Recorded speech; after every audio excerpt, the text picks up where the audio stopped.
Hello, Earl Pugh here. Today we're going to look at the chords to Lester Leaps In. Lester Leaps In is a rhythm changes tune. However, Lester Young, who wrote it around 1929, actually simplified the chords to I Got Rhythm.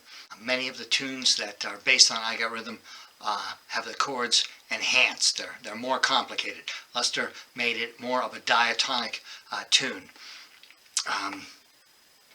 The song was first recorded by Count Basie's Kansas City 7 around 1939.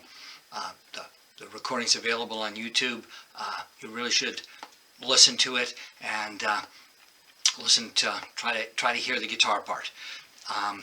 It's a very repetitive chords. The A section is B flat 6, G minor 7, C minor 7, F7. Over and over. So to talk about these chords, we're going to use two chord shapes. Chord shape 1 is based on an F7. We're going to move that up to B flat. So we're at frets 6, 7, 8. We're now going to take the notes that are on string 6, 4, 3. String 6 will be the B flat, that's the root.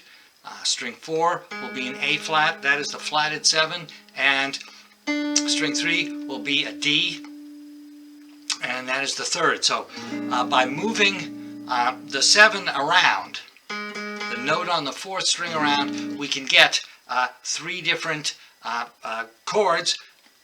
We can, if we lower it, we can go from flat 7 down to 6. If we were to raise it, we would get the major 7, and that would be a B flat major 7. Now, if we move the note on the 3rd string around, we can determine whether the chord is major or minor.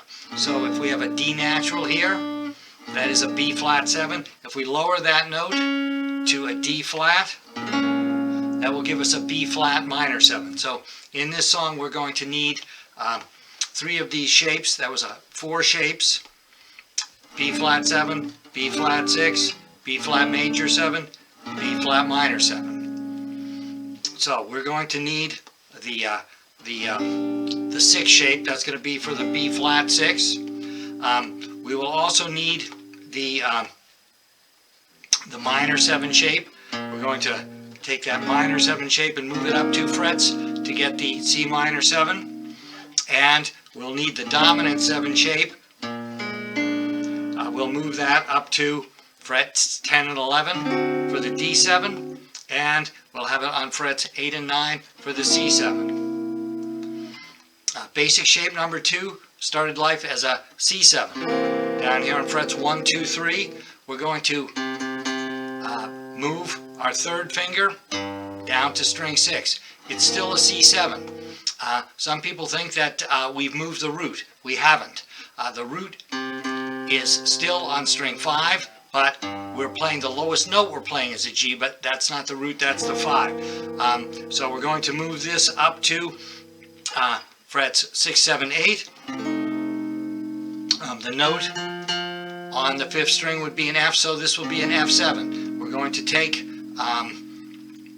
the notes on string 6, 4, 3.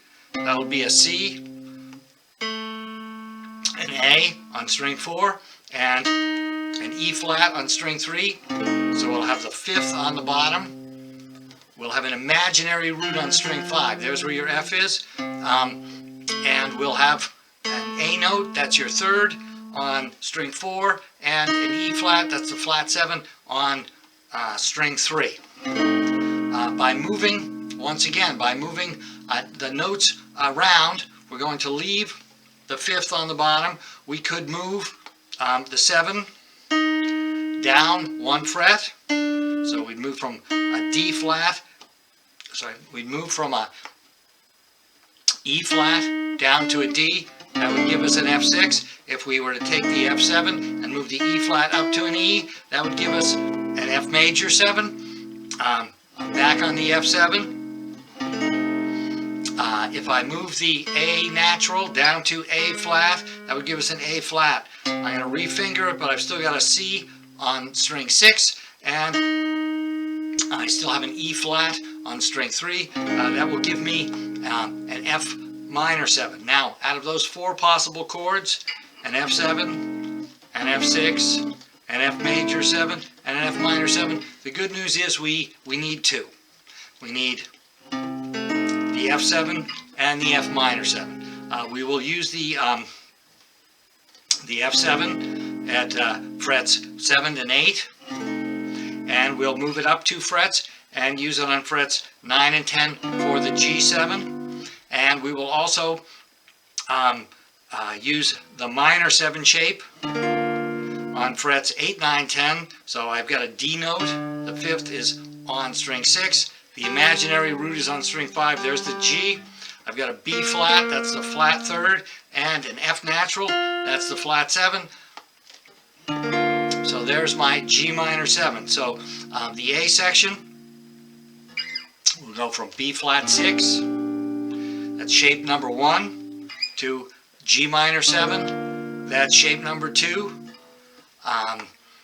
then to a C minor 7, that's back to shape number 1, and then to an F7, that's shape number 2. So we're going back and forth between these two. When we get to the B section, the D7 will be from shape number 1, the G7 will be from shape number 2, the C7 will be from shape number 1, and the F7 will be from shape number 2. So with only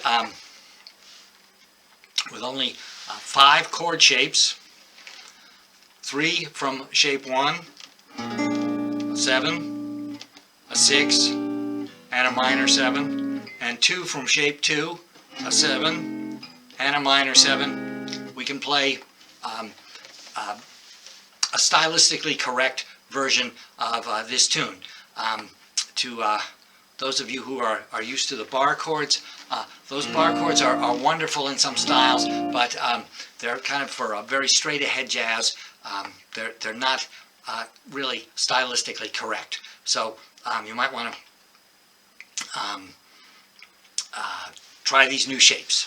So I recommend, once again, that you take a metronome that goes click and set it at 60.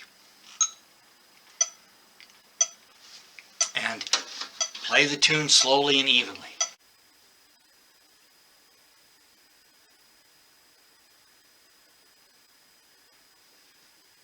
So I recommend that you get comfortable with this tune at 60, and slowly work your way up to 120.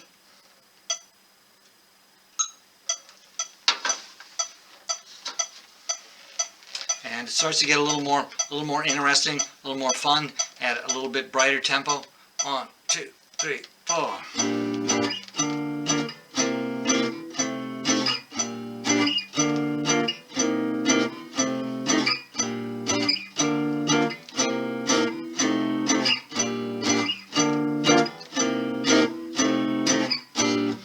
And go through the whole tune, and now click the metronome back to 60.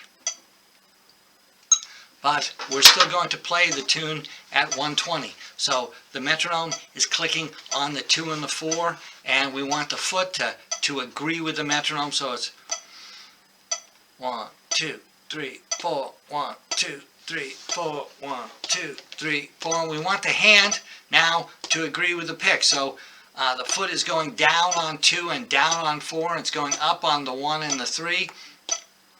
So we want the hand and the foot to agree. So we're going to go up on 1, down on 2, up on 3, down on 4.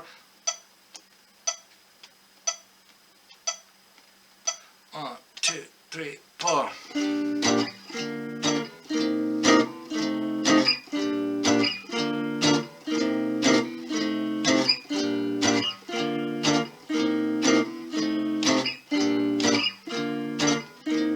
That was the first A, second A.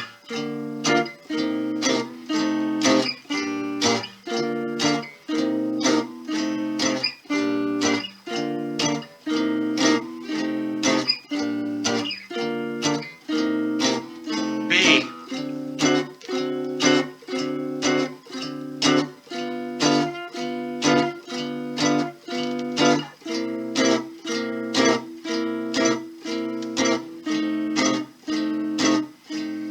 Back to A.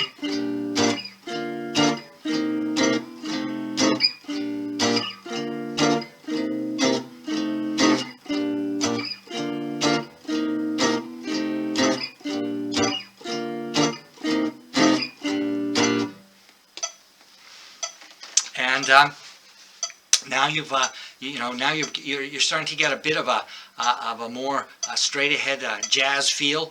Most people play this tune kind of bright, and so you want to speed it up from there. Here we are at 200.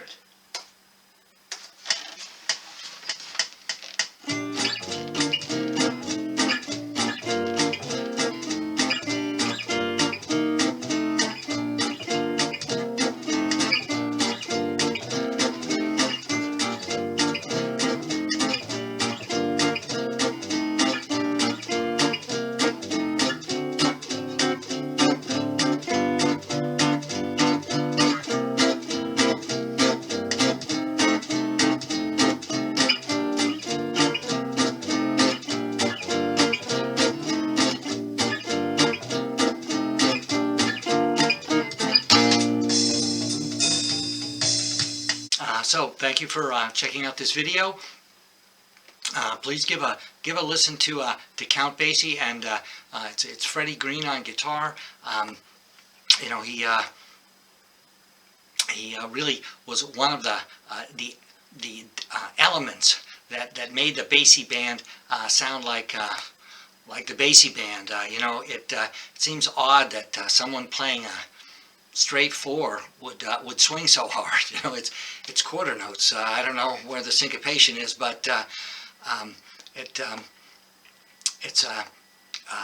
it's worth a listen. So check that out. I hope to see you next week. We'll look at the melody. Thank you very much.